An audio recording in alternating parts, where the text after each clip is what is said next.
talking here about material that can scandalize people. Sometimes Catholic figures will do things that are scandalous, right? Whether we're talking about a member of the clergy or a layman, maybe an apologist or a theologian, a professor, you name it.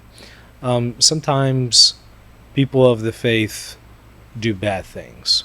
And, sometimes that information comes out and some people are scandalized. And whenever you have cases like that, I tend to see some people's faith shaken.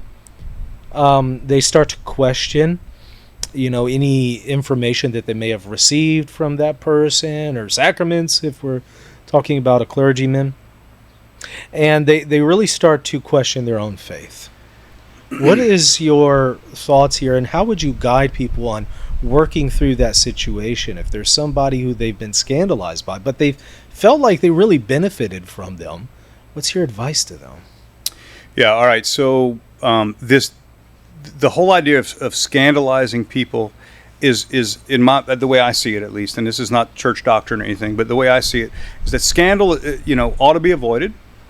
But when it's sort of one of those secondary issues that you have to think about, because I think about Jesus, who ate at the home of sinners, and that scandalized people, right? And he, performed miracles on the Sabbath, and that scandalized people. And there were a lot of things that Jesus did that people sort of clutched their pearls and said, oh no, and yet we're talking about Jesus Christ here, right? So we're talking about the perfect human being.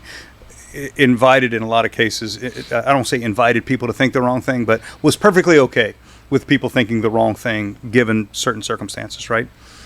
We have to recognize too that in the church we are, on the one hand, when we say the church, we're talking about the spotless bride. We're talking about this perfect institution that's not even really a human institution, but this God and Christ founded this institution, and there's nothing imperfect about it. In fact, every time something bad happens that we say, oh, look, the church did something wrong, you can sort of like build a tautology and say, no, to the church or Catholics are the saved, the perfect, the whatever, And so all of those things are contrary.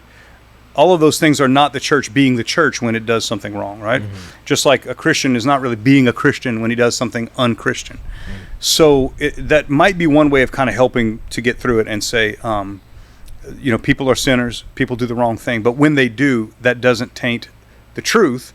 That person has to answer for that, but it doesn't taint the truth that they offered.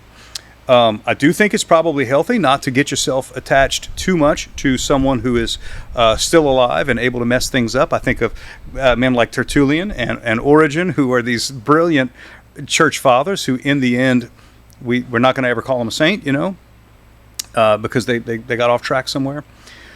I also think that anybody who's involved in a scandal, and I want to be very clear, I think everybody knows right now that there's been a scandal that is, you and I shared a YouTube show once with Alex from Voice of Reason, who had this, who recently, there's been a scandal that has popped up, and how guilty he is, I have no idea. I reached out with a few words of support. I have not spoken with him. I don't know anything about what's true and what's not true.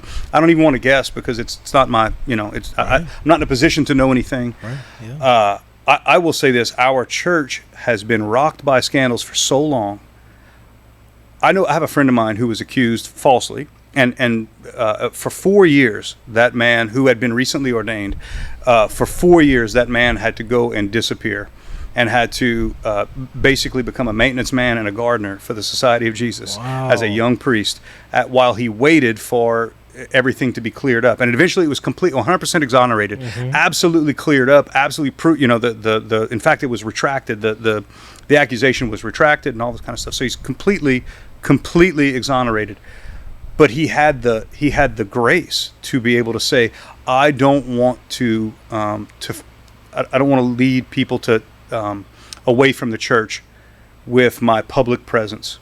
So he just kind of disappeared. I think it's such a saintly move. Yeah. Right? Right. So sometimes we might want to immediately do battle and save our good name and all that.